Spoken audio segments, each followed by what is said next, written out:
Hi friends, வணக்கம். நான் உங்கள் Anand. Welcome to my channel. நம்ம சேனல் வந்து பார்த்திங்கன்னா எந்தெந்த பேங்க்கில் எந்தெந்த ஃபினான்ஸ்லேருந்து வேக்கன்ட் இருக்குன்னு அப்படின்னு சொல்லிட்டு டெய்லி நம்ம வீடியோ போஸ்ட் பண்ணிட்டு இருக்கோம்.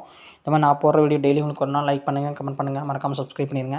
அப்போ தான் நான் போடுற வீடியோ டெய்லி உங்களுக்கு வரும். டுடே வந்து எங்கே வேக்கன்ட் இருக்குன்னு பார்த்தீங்கன்னா ஐடிஎஃப்சி ஃபஸ்ட் பாரத்தில் வந்து வேக்கன்ட் இருக்குது. என்ன வேக்கன்ட் வந்து பார்த்திங்கன்னா பிரான்ச் லீட் மேனேஜர் வேக்கன்ட் இருக்குது. ஐடிஎஃப்சி ஃபஸ்ட்டு பாரத் வந்து ஐடிஎஃப்சி ஃபஸ்ட் பேங்க் கூட வந்து சப்சிடி கம்பெனி.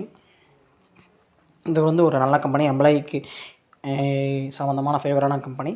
எம்ப்ளாயி பெனிஃபிட் வந்து எல்லாமே நல்லா பண்ணுவாங்க ஐடிஎஃப்சி ஃபஸ்ட் பாரத்தில். பிரான்ச் லீட் மேனேஜருக்கு வந்து பார்த்திங்கன்னா 3 to 5 years வந்து எக்ஸ்பீரியன்ஸ் இருக்கணும். சேலரி வந்து பார்த்திங்கன்னா 7 lakhs வரைக்கும் per annum தருவாங்க. இன்டர்வியூ வந்து பார்த்திங்கன்னா ஜூன் ஜூலையில் வந்து இன்டர்வியூ நடக்குது. எவ்ரி டியூஸ்டே வந்து ரீஜனல் ஆஃபீஸ் வந்து இன்டர்வியூ நடக்குது. கான்டாக்ட் நம்பர் கொடுத்துக்கிறேன். கான்டாக்ட் நம்பர் பார்த்திங்க அப்படின்னா 9840188108. இன்னொரு நம்பர் கொடுத்துருக்குது 8075403349. இன்னொரு கான்டாக்ட் நம்பர் பார்த்திங்க அப்படின்னா 9361219473. தேங்க்யூ. All the best.